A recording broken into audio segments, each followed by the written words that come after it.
Hello everyone. आज हम लोग रिसेंट जो एग्जाम हुआ था सीएसआई नेट लाइफ साइंस का उसका आप लोगों को पता ही होगा कि एक प्रोविजनल आंसर की आ गया है विद क्वेश्चन आपका रिस्पांस के साथ प्रोविजनल आंसर की आ गया है। तो उसके बाद जो जो क्वेश्चन आप लोगों को लगा कि गलत मेरा मतलब सही है उनका गलत है तो वो लोग आप चैलेंज कर सकते थे। तो आज हम लोग ऐसे ही कुछ क्वेश्चन को लेके डिस्कस करेंगे। आई होप आप लोग सब रिस्पॉन्स मतलब अच्छे से चेक किया होंगे कि कहाँ-कहाँ आप लोगों का गलती हुआ, कितना नंबर आया। उसके बेसिस पे हम लोग एक कट ऑफ वाला वीडियो भी लेके आएँगे, जहाँ पे हम लोग बोलेंगे कि कितना कट ऑफ हो सकता है। दोनों दोनों शिफ्ट का मिला के जो नॉर्मलाइजेशन होने के बाद की अप्रोक्सीमेटली कितना कट ऑफ हो सकता है, उसपे भी एक वीडियो आएगा।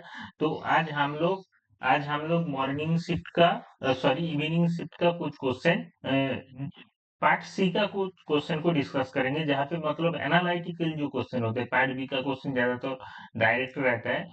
पार्ट सी का जो एनालिटिकल क्वेश्चन रहता है, कुछ इजी क्वेश्चन डिस्कस करेंगे, जहाँ से आप लोगों को पता चले कि ये क्वेश्चन मतलब अगर एग्जाम हॉल में अच्छे से देखते तो ये हम लोग कर सकते थे। ऐसा कुछ क्वेश्चन आज डिस्कस करेंगे। बाकी जो लोग ऑलरेडी मतलब एग्जाम दे चुके हैं उन लोगों के लिए तो ठीक है, उन लोग देखेंगे। और जो लोग नेक्स्ट एग्जाम देने के लिए तैयारी कर रहे हैं तो उन लोगों के लिए और ज्यादा बेनिफिशियल होगा कि कैसे क्वेश्चन को एनालाइज करा जा सकता है और कैसे क्वेश्चन को देख के उसका आंसर निकाला सकता है। तो इस बार मुझे जो लगा कि काट ऑफ लगभग सेम ही जाएगा, तो उसके लिए एक डिटेल्स वीडियो आएगा। तो अभी कुछ क्वेश्चन देख लेते हैं। इवनिंग शिफ्ट का कुछ क्वेश्चन देख लेते हैं पार्ट सी का। जैसे एक दो क्वेश्चन चैलेंज भी हुआ होंगे शायद। मतलब मैं देख रहा था कि एक दो क्वेश्चन का आंसर जो सीएसआर दिएंगे उसके हिसाब से नहीं है, तो वो आप लोग आई होप चैलेंज कर चुके हैं, क्योंकि 15 को या 16 को लास्ट डेट था उसका आई थिंक। तो आप लोग चैलेंज कर चुके हैं। तो चलते हैं देख लेते हैं कुछ क्वेश्चन। जैसे ये जो पहला क्वेश्चन है ये आपका कैंसर का क्वेश्चन है। आजकल बहुत काफी डिटेल्स से क्वेश्चन पूछा जा रहा है। जैसे ये जो कैंसर का क्वेश्चन आया था, ये आपको जनरली कोई बुक में इतना डिटेल्स मिलेगा नहीं, तो इसलिए मैं इसको लेके आया हूँ कि इसको कैसे इंटरप्रेट कर सकते हैं। तो सबसे पहले क्वेश्चन पढ़ लेते हैं। देखिए यहाँ पे बोला है, ये कैंसर का क्वेश्चन है। तो यहाँ पे बोला है the following statement are made regarding the role of tumour microenvironment directly contributing the metastasis process. तो यहाँ पे मेटास्टेसिस जो प्रोसेस है उसका रिलेटेड ये क्वेश्चन है कैंसर का। तो सबसे पहले फर्स्ट ऑप्शन पढ़ लेते हैं क्या है। कि बोला है hypoxia in the primary tumours can induce expression of VEGF and matrix metalloprotease to promote metastasis. तो यहाँ पे हम लोगों को जो बोला है कि करेक्ट स्टेटमेंट जो है उसको ढूंढ के बताना है। तो आप लोगों को सबको पता होगा जब कैंसर होता है क्या होता है। कैंसर में क्या होता है, अनडिफरेंशिएटेड जो एक सेलमस बनता है जो ट्यूमर और कैंसर के रूप से जाना जाता है। उसमें क्या होता है, बहुत सारा सेल एक साथ ग्रो करता है। तो क्या होता है वहां पे हाइपोक्सिक कंडीशन क्रिएट होता है।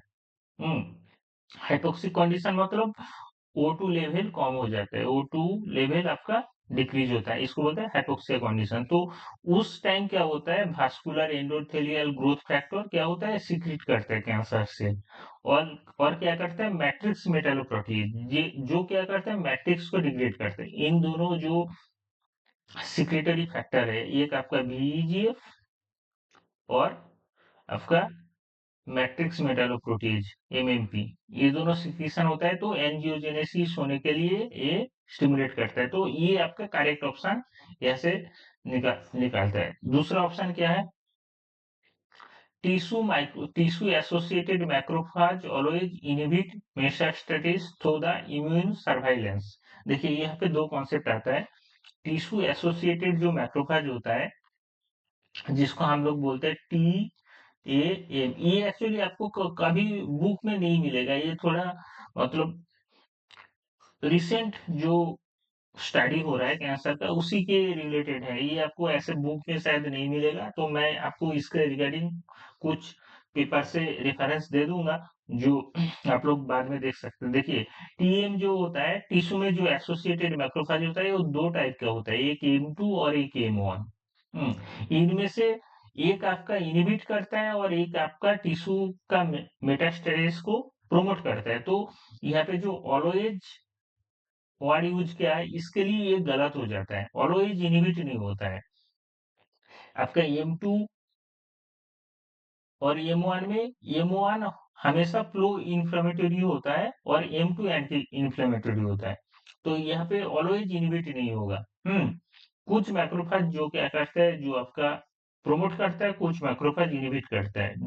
डिपेंड्स कि वो कौन सा टाइप का मैक्रोफेज है, एम1 है, ए एम2। तो यहाँ से बी जो ऑप्शन हो रहा है, ये गलत है। तो दूसरा ऑप्शन, तीसरा ऑप्शन पढ़ लेते हैं। Cancer associated fibroblast provide structural support and secret factor that promote the metastasis.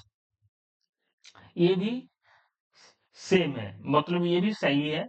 और डी जो ऑप्शन है, the acidic pH of the tumour micro environment है, क्योंकि ट्यूमर जो माइक्रो एनवायरनमेंट होता है, उसका पीएच जनरली एसिडिक होता है, क्योंकि वहां पे ग्लाइकोलाइसिस से आपका लैक्टेट बनता है एनाएरोबिक कंडीशन में। क्योंकि वहां पे आपको पहले ही पता चुका हो कि हाइपोक्सिक कंडीशन में क्या होता है, ग्लाइकोलाइसिस में आपका ग्लूकोज से लैक्टेट बन जाता है। तो उसका जो पीएच जो माइक्रो एनवायरनमेंट होता है, क्या बोला है यहाँ पे, the acidic pH of the tumour micro environment impedes cancer cell migration. नहीं, इम्पीड्स नहीं करता है, वो प्रोमोट करता है, नॉट इम्पीड्स। तो यहाँ से डी ऑप्शन भी गलत हो रहा है। तो यहाँ से आपको पता चल रहा है ए और सी ऑप्शन सही है। तो यहाँ से फोर ऑप्शन आपका सही हो रहा है। तो ये आप रिस्पॉन्स शीट के साथ एक बार क्रॉस चेक कर लीजिए। हाँ, देखिए, इसके रिगार्डिंग मैं एक पेपर से, ये बुक में आपको नहीं मिलेगा, तो पेपर से मैं एक रेफरेंस दे चुका हूँ, जहाँ पे टैम के बारे में बोला है कि टिश्यू एसोसिएटेड मैक्रोफेज कैसे काम करता है। जैसे देखिए, यहाँ पे जो इन्होंने बोला था, VEGF और मैट्रिक्स मेटालोप्रोटीज सीक्रेट करता है टिश्यू एसोसिएटेड मैक्रोफेज या माइक्रो एनवायरनमेंट। और देखिए, यहाँ पे टैम के बारे में बताया कि टिश्यू एसोसिएटेड मैक्रोफेज एम1 और एम2 दोनों तरीके का हो सकता है। एम1 आपका ये सब सीक्रेट करता है, रॉस, आइनोस, IL-12, और एम2 आपका एंजियोजेनेसिस मेटास्टेसिस में हेल्प करता है। तो यहाँ से आपको पता चल गया, क्योंकि उन्होंने बोला था कि ऑलवेज इनहिबिट नहीं करता है, कुछ सेल इनहिबिट करता है टिश्यू एसोसिएटेड मैक्रोफेज, कुछ प्रोमोट करता है मेटास्टेसिस को। तो दूसरा दूसरा क्वेश्चन देख लेते हैं। ये भी आपका पार्ट सी का ही क्वेश्चन है, और ये बहुत इजी है। आप जो लोग आप WNT बीटा कैटेनिन सिग्नलिंग पढ़े हैं, उनके लिए तो ये मतलब बहुत आसान क्वेश्चन है। देखिए, ये मैं इसलिए आसान क्वेश्चन लेके आया हूँ आप लोगों के लिए, कि आप लोगों को पता चले कि सीएसआर हमेशा ऐसा करता है, कुछ क्वेश्चन आउट ऑफ कॉन्टेक्स्ट, आप जितना भी पढ़ के जाइए वो आपका आउट ऑफ कॉन्टेक्स्ट रहता है, बट कुछ क्वेश्चन है जो आप लोगों का जान पहचान का है, आप लोग आसानी से कर सकते हैं, ऐसा कुछ क्वेश्चन। देखिए, WNT बीटा कैटेनिन सिग्नलिंग का ये जो क्वेश्चन है, ये पढ़ लेते हैं। क्या बोला है, WNT beta catenin signalling play essential roles during development, the following statement are made about the WNT beta catenin signalling pathway. तो यहाँ पे WNT beta catenin signalling pathway का कुछ स्टेटमेंट इन्होंने दिया है, उनमें से बोला है करेक्ट स्टेटमेंट। ये हमेशा एग्जाम हॉल में देखना चाहिए कि क्या पूछा है। करेक्ट स्टेटमेंट क्या क्या है, वो जानने के लिए बोला है। तो करेक्ट स्टेटमेंट क्या क्या है, सबसे पहले स्टेटमेंट पढ़ लेते हैं। क्या बोला है, in the absence of WNT ligands, beta catenin is phosphorylated by the APC gene and GSK3 beta complex leading to degradation. है, ये सही है, क्योंकि जब WNT नहीं रहता है तो बीटा कैटेनिन का डिग्रेडेशन होता है, है फॉस्फोराइलेशन। ठीक। दूसरा क्या है, दूसरा बोला है WNT that beta catenin TCF complex act as a repressor of the gene expression upon the activation of WNT signaling। में ये जीन का रिप्रेशन नहीं करता है, जीन का एक्टिवेशन करता है। जब आपका बीटा कैटेनिन और TCF जाके बाइंड करता है जीन के प्रोमोटर में, तो ये एक्टिवेट करता है भाई WNT सिग्नलिंग। तो ये गलत है। बी ऑप्शन गलत है। अब देखिए बी ऑप्शन कहाँ-कहाँ है वो हम लोग ढूँढ लेते हैं। ये इसमें बी ऑप्शन है तो ये दोनों हम लोग कर सकते हैं। तो यहाँ से ये दोनों ऑप्शन एलिमिनेट हो गए। अब आपको डी और सी में कुछ देखना होगा। तो क्या बोला है सी में the WNT beta catenin signalling is initiated by the binding of the WNT ligands to the receptor tyrosine kinase.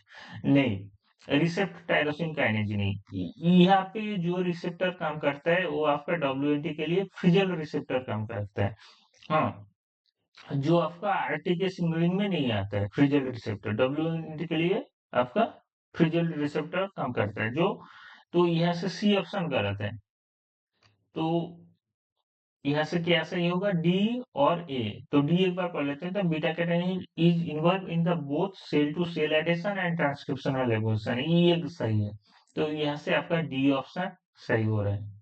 ठीक, तो यहाँ से 3 नंबर ऑप्शन सही है। तो अब तीसरा क्वेश्चन में देखते हैं। ये देखिए ये थोड़ा अच्छा क्वेश्चन है। अगर आप दिमाग लगा के करेंगे तो ये हो सकता है। ये थोड़ा मतलब दिमाग लगा के करने वाला क्वेश्चन है। तो ये सबसे पहले पढ़ लेते हैं। अच्छे से समझेंगे इसको, इसमें क्या बोला है। देखिए क्या बोला है, based on the homology of a protein G C G 2024 function है जी हेटेरोटेट्रामर। ठीक है, ये मतलब हेटेरोटेट्रामर के थ्रू काम करता है। ऐसे मतलब सेम सब यूनिट, सेम सब यूनिट जब एक साथ बाइंड होता है तब एज ए फंक्शन काम करता है। The function of each unit with in the tetramer is essential for the catalytic work. तो ये जो प्रत्येक जो यूनिट है सबका फंक्शन है एसेंशियल।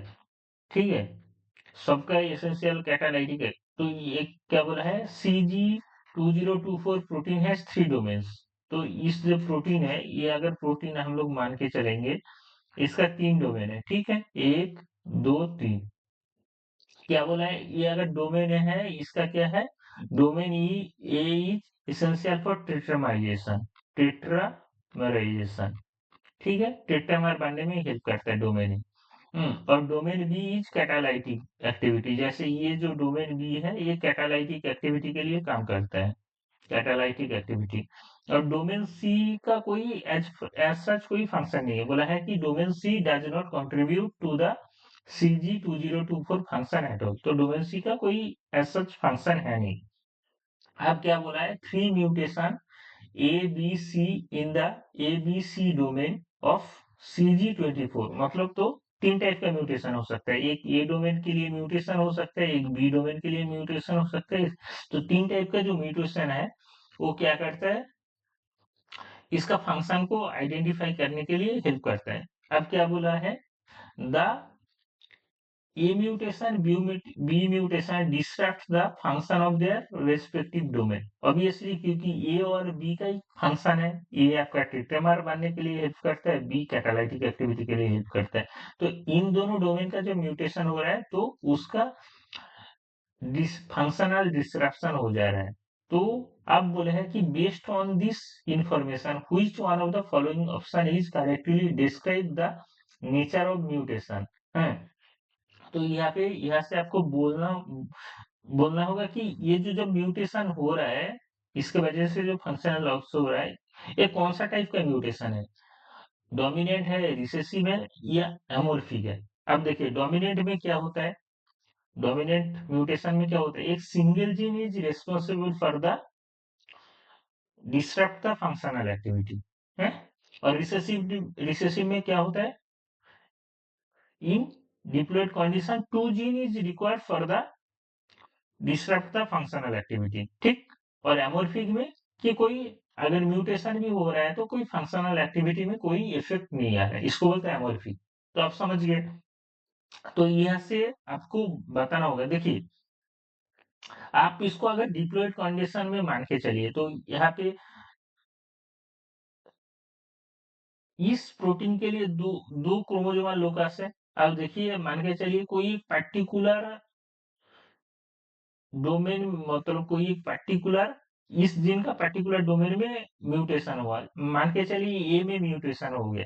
तो ये जब टेट्रामाइजेशन बनाएगा तो एक तो फंक्शनल बनेगा, बाकी ये एक कॉफी आपका मतलब म्यूटेशन बनेगा। ये टेट्रामाइजेशन में जब बन जाएगा, जैसे ऐसे मान के चलिए कि एक अच्छा वाला ये आया, एक फंक्शनल ए आया और एक आपका म्यूटेटेड ए आया है, ये म्यूटेशन वाला ये, और ये फिर से फंक्शनल। तो 4 सब यूनिट जब एक साथ बाइंड करेगा तो अब आपका क्या क्या होगा, टेट्रामाइजेशन नहीं होगा, है ना? तो एक ही म्यूटेशन आपका क्या कर रहा है, फंक्शनल एक्टिविटी को डिसरप्ट कर दे रहा है। सेम बी के लिए भी होगा कि कोई एक म्यूटेशन हो गया जीन का, तो वो आपका कैटालाइटिक एक्टिविटी को हैम्पर कर रहा है ना?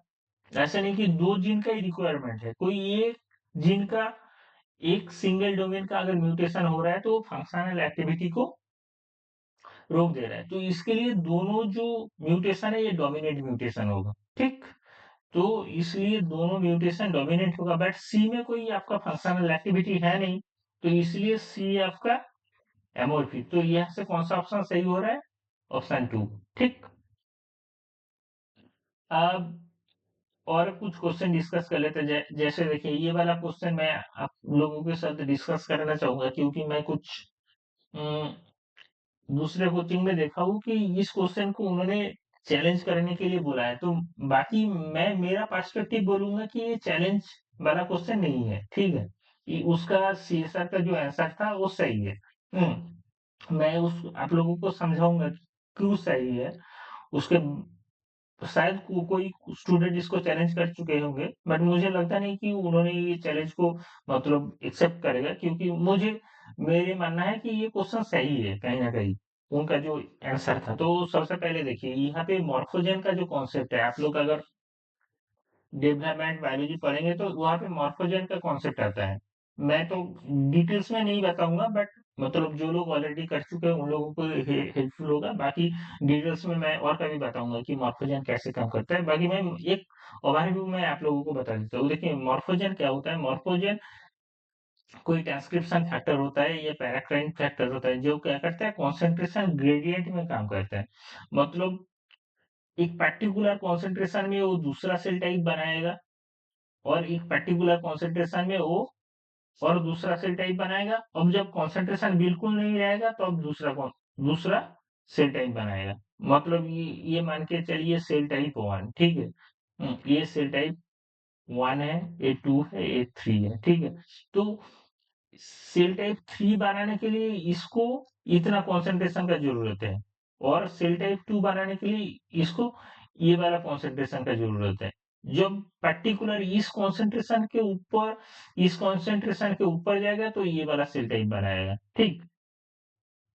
अब जब इस कॉन्सेंट्रेशन के ऊपर जाएगा तो जैसे देखिए आप ये वाला इमेज देखिए, यहाँ पे जो दिया है, यहाँ पे पहले क्वेश्चन पढ़ लेते हैं फिर कॉन्सेप्ट को समझते हैं।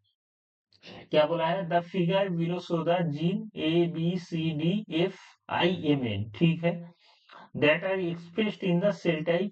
जैसे मैं बोला वो cell type 1, cell type 2, cell type 3 है, because the concentration of the morphogen signalling received by the this cell. तो यहाँ पे सेल कॉन्सेंट्रेशन के बेसिस पे सेल उसका टाइप को मतलब डिटरमाइन कर रहे हैं। जैसे cell type 1, cell type 2, cell type 3, और उसके लिए पर्टिकुलर जीन रिस्पॉन्सिबल है। सेल टाइप 1 के लिए जो जो जीन है, जैसे यहाँ पे आप देख सकते हैं ABC जो जीन है ये सेल टाइप 1 को डिटरमाइन करते हैं। आपका DBF जो है वो सेल टाइप 2 को डिटरमाइन करता है। LMN क्या करता है, आपका सेल टाइप 3 को डिटरमाइन करता है। और ये कैसे डिटरमाइंड होता है, कॉन्सेंट्रेशन ऑफ मॉर्फोजन, की मॉर्फोजन कितना प्रेजेंट है उस सेल एनवायरनमेंट में, ठीक? अब देखिए इसको कॉन्सेप्ट को समझिए। मॉर्फोजन लेवल इधर है। अब देखिए जब सेल टाइप 1 बनना है तो सेल को इतना मॉर्फोजन लेवल चाहिए, थ्रेशोल्ड, ये threshold word for sale type 1। तो अब देखिए सेल टाइप 1 के लिए इसका थ्रेशोल्ड से नीचे होगा तो वो सेल टाइप नहीं बनाएगा। थ्रेशोल्ड के ऊपर कॉन्सेंट्रेशन होना चाहिए, ठीक? अगर ये थ्रेशोल्ड जो है, ये जो थ्रेशोल्ड है, इस थ्रेशोल्ड के ऊपर जा रहा है तो वो सेल टाइप 1 बना रहे हैं, ठीक? समझ रहे हैं? तो इतना कॉन्सेंट्रेशन ज्यादा चाहिए उसको सेल टाइप 1 बनाने के लिए। तो threshold 1 for sale type 1, threshold 2 for sale type 2। अब देखिए ये सेल टाइप 2 बनाने के लिए इसको मॉर्फोजेन का लेवल इतना चाहिए, मतलब इस कॉन्सेंट्रेशन का, ये जो कॉन्सेंट्रेशन है इस कॉन्सेंट्रेशन के जब ऊपर जा रहा है तब जाके ये सेल टाइप 2 बना रहे हैं। जब इससे भी ऊपर जा रहा है तो थ्रेशोल्ड सेल टाइप 1 के लिए आ जा रहा है तो सेल टाइप 1 बना रहे हैं, ठीक। या आप दूसरे तरीके से कि जब थ्रेशोल्ड कम हो रहा है, यहाँ से जब कम थ्रेशोल्ड से 1 से कम हो गया तो ये सेल टाइप 2 बनने लग गया, सेल टाइप 1 नहीं बना रहा। तो सेल टाइप 1 बनाने के लिए इस थ्रेशोल्ड से आगे जाना चाहिए, मॉर्फोजेन का कॉन्सेंट्रेशन ज्यादा होना चाहिए। और सेल टाइप 2 बनाने के लिए इस जो थ्रेशोल्ड है इससे ऊपर होना चाहिए मॉर्फोजेन का कॉन्सेंट्रेशन, ठीक। और सेल टाइप 3 के लिए, मतलब अगर कॉन्सेंट्रेशन 0 भी है तो सेल टाइप 3, मतलब सेल टाइप 3 के लिए कोई कॉन्सेंट्रेशन नहीं चाहिए मॉर्फोजेन का। तो ये आपका थ्रेशोल्ड टू फॉर सेल। तो देखिए, आप देखिए तो सेल टाइप 1 बनाने के लिए मॉर्फोजेन का कॉन्सेंट्रेशन सबसे ज्यादा होना चाहिए। आप देखिए मॉर्फोजेन एक्ट एज हमेशा मॉर्फोजेन जनरली ट्रांसक्रिप्शन फैक्टर के थ्रू काम करता है। क्या करता है, वो जाके कोई आपका डीएनए रेगुलेटरी सीक्वेंस में बाइंड करेगा या कोई सिग्नलिंग करेगा, जो भी है ना। तो आप देखिए, आपको मैं बोल रहा हूँ, आपको मतलब ऐसे समझिए कि आपको भूख है, आपको खाना चाहिए, ठीक। आपको भूख है, आपको खाना चाहिए। तो आपको कब ज्यादा खाना चाहिए होगा, आपको जब ज्यादा भूख है तब आपको ज्यादा खाना चाहिए होगा ना। जिसको कम भूख है उसको कम खाना दोगे तो वो खुश हो जाएगा, है ना। तो अब देखिए, जो सेल टाइम में ज्यादा मॉर्फोजेन का कॉन्सेंट्रेशन चाहिए, वहां पे कि उस सेल में उस मॉर्फोजेन का एफिनिटी कम है, इसलिए ज्यादा देना पड़ रहा है ना। आप समझ रहे हैं। आपको आपको कोई छोटी चीज में खुशी मिलता है तो आपको कम देगा तो आप खुश है, बट आपको वो छोटी चीज में खुशी नहीं मिलता है, आपको बड़ा चीज देना पड़ता है, तो आपको ज्यादा देना पड़ेगा तभी आप खुश होंगे, है ना। क्योंकि आपका एफिनिटी कम है इसलिए ज्यादा देना पड़ता है। तो ऑब्वियसली जिस सेल में आपका मॉर्फोजेन का कॉन्सेंट्रेशन ज्यादा होने पे सेल टाइप 1 बन रहा है, तो उस सेल में उस मॉर्फोजेन के लिए एफिनिटी कम है, एफिनिटी लेस है, इसलिए तो उसको ज्यादा देना पड़ रहा है ना। अगर उसका एफिनिटी ज्यादा होता तो वो कम कम मॉर्फोजेन में ही काम करता, ऐसा नहीं है। जैसे सेल टाइप 2 का आप कंपेयर करेंगे सेल टाइप 1 से, तो सेल टाइप 2 में ऑब्वियसली मॉर्फोजेन का एफिनिटी फॉर सेल लेस है, इसलिए कम भी दे रहा है, थ्रेशोल्ड 2 में भी वो काम कर दे रहा है। बट सेल टाइप 1 के लिए ज्यादा मॉर्फोजेन का कॉन्सेंट्रेशन चाहिए क्योंकि उसका एफिनिटी उस सेल के लिए कम है। समझ रहे हैं इस कॉन्सेप्ट को। आप देखिए, अब यहाँ पे हम लोग कौन से ऑप्शन को पढ़ लेते हैं कि higher affinity of regulatory region A than D. आप देखिए, रेगुलेटरी रीजियन ए के लिए हायर एफिनिटी है मॉर्फोजेन का, नहीं हायर एफिनिटी रहता तो ज्यादा कंसंट्रेशन का जरूरत पड़ता नहीं, लेस एफिनिटी है इसलिए तो ज्यादा कंसंट्रेशन का जरूरत पड़ रहा है आपका ए सेल टाइप बनाने के लिए, सेल टाइप में जो ए जीन है। तो ये ऑप्शन गलत है। सेकेंड ऑप्शन क्या है, higher affinity of regulatory region of F than C. देखिए एफ और सी, यहाँ पे क्या बोला है, higher affinity of the regulatory region F than C, मतलब ये जो एफ है इसका हायर एफिनिटी है देन आपका सी से, है ये सही है क्योंकि इसका हायर एफिनिटी है, इसलिए तो लेस कॉन्सेंट्रेशन में भी मॉर्फोजेन के आपका लेस कॉन्सेंट्रेशन में भी ये सेल टाइप 2 बनाना बन पा रहे हैं। अगर सी सी सी के लिए क्यों ज्यादा चाह रहे हैं, क्योंकि एफिनिटी कम है, मॉर्फोजेन के कॉन्सेंट्रेशन का एफिनिटी सेल टाइप 1 के लिए जो सी जीन है उसके लिए कम है, इसलिए तो ज्यादा कॉन्सेंट्रेशन मांग रहा है। तो ये ऑप्शन यहाँ से सही हो रहा है ज्यादा। आप क्या बोल रहे हैं, same affinity of the regulatory region A and B, नहीं ए और बी का सेम नहीं है। देखिए यहाँ पे भी बी है और यहाँ पे भी है, तो सिर्फ अगर ए और बी सिर्फ इसमें रहता सेल टाइप 1 में तो हम लोग बोल सकते थे। बी आपका सेल टाइप 2 में भी है, तो सेम एफिनिटी तो नहीं है क्योंकि दोनों का थ्रेशोल्ड अलग है। हैं? तो सेम एफिनिटी हम लोग नहीं बोल सकते कि ए और बी का सेम एफिनिटी है, क्योंकि ये दोनों सेम सेल टाइप नहीं बना रहा है।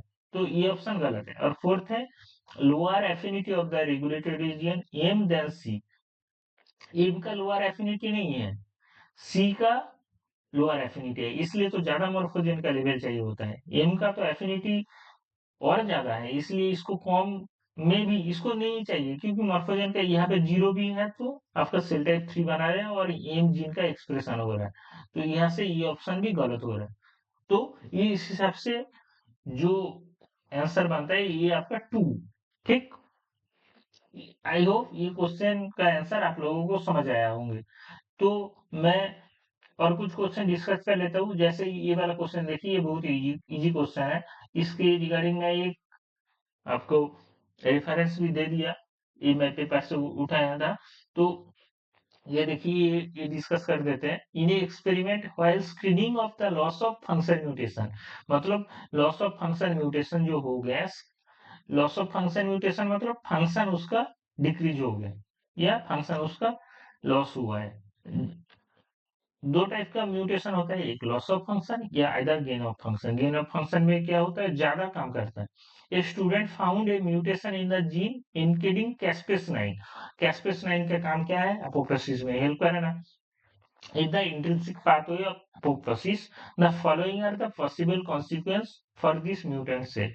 अब देखिए, सबसे पहले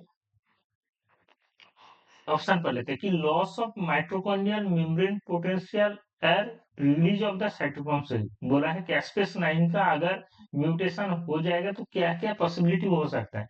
देखिए, कैस्पेस 9 बिल्कुल लास्ट में आता है एपोप्टोसिस का। उसके पहले तो mitochondrial membrane potential and release of cytochrome तो उसके आप में आता है, जैसे उसके लिए बैक्स ये सब का रिस्पॉन्सिबल है ना। तो ये ऑप्शन गलत है कि कैस्पेस 9 का अगर म्यूटेशन हो जाएगा तो ये नहीं होगा। माइटोकॉन्ड्रियल मेम्ब्रेन पोटेंशियल और रिलीज ऑफ साइटोक्रोम सी के लिए आपका कौन कौन काम करता है, BCL2 वगैरह ऊपर आता है बिल्कुल, ठीक ना। साइटो तो आप देखिए, reduce the formation of apoptosome and defective initiation process. नहीं, एपोप्टोजोम फॉर्मेशन के लिए आपका साइटोक्रोम सी का जरूरत है, नॉट कैस्पेस 9, ठीक है। क्या बोला है, inability to active the death receptor.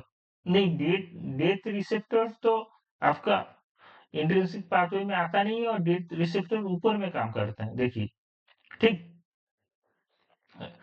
और क्या बोला है, और बोला है become the resistance of the UV radiation है से। आप अगर एपोप्टोसिस नहीं होगा तो रेजिस्टेंस हो जाएगा सेल है। और क्या होगा, सेल रेजिस्टेंस हो जाएगा फॉर एपोप्टोसिस। तो यहाँ से डी ऑप्शन सही है, आपका ये ऑप्शन गलत है। ये जहाँ है इसको एलिमिनेट करिए सबसे पहले, ये इन दो। अब डी ऑप्शन सही है। अब देखिए बी और सी में क्या होगा, inability to activate death receptor. नहीं, रिसेप्टर तो बहुत पहले काम करता है, तो सी ऑप्शन यहाँ से गलत है। तो बी ऑप्शन एक बार पढ़ लेते हैं, reduce the formation of the apoptosome and defective initiation of apoptosis. देखिए, यहाँ पे आपका क्या होता है, एपोप्टोजोम फॉर्मेशन जो होता है ये आपका क्या करता है, प्रोकास्पेस 9 को कास्पेस 9 में एक्टिवेशन कराता है। तो ये एपोप्टोजोम जो फॉर्मेशन होता है इसका डिफेक्टिव डिफेक्टिव हो जाएगा, क्योंकि कास्पेस 9 म्यूटेशन होगा तो एपोप्टोजोम आपका बनेगा नहीं सही से। तो यहाँ से जो ऑप्शन आपका सही हो रहा है ये आपका बी एंड डी, ये दोनों ऑप्शन सही हो रहा है। तो आज के लिए इतना ही क्वेश्चन डिस्कस करते हैं, बाकी और जो जो क्वेश्चन है वो और कोई दिन डिस्कस करेंगे। तो आई होप आप लोगों को वीडियो अच्छा लगा। अगर आप लोगों को और कोई क्वेश्चन का पर्टिकुलर स्पेसिफिक कोई क्वेश्चन का इंक्वायरी है तो आप लोग ग्रुप में या कमेंट सेक्शन में बोल सकते हो, वो हम लोग डिस्कस कर देंगे। बाकी आप लोगों को अगर वीडियो अच्छा लगा तो लाइक कर दीजिए और फर्दर नोटिफिकेशन के लिए सब्सक्राइब कर दीजिए चैनल को, तो आप लोगों को फर्दर नोटिफिकेशन मिलता रहेगा। हाँ, और अगर आपको हेल्पफुल लगा है तो फ्रेंड लोगों को साथ भी शेयर कर दीजिए। तो बाय बाय गाइज। तो बाद में हम लोग दोनों शिफ्ट मिला के नॉर्मलाइजेशन होने के बाद काट ऑफ कितना हो सकता है उसका एक वीडियो लेके आएंगे। Thank you, bye bye guys.